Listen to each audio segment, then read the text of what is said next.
What up guys, this is Jarrell. In this video I'll be showing you exactly how to install Instagram on your PC.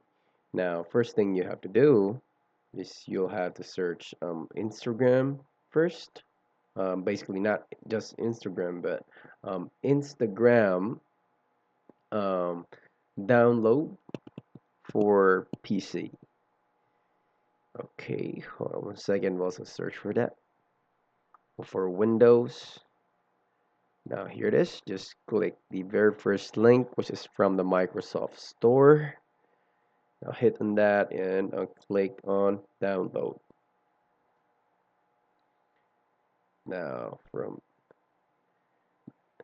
let's just wait for it to be downloaded. Open up the .exe file and let it run. And then hit on install. This is what you can see in here. Alrighty. Now after that, after installing the Instagram app, you should be able to see that by searching that on your Windows search bar.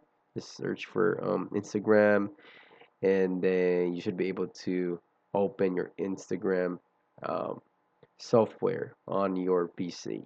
Now, if you like this video, guys, make sure to hit like and subscribe.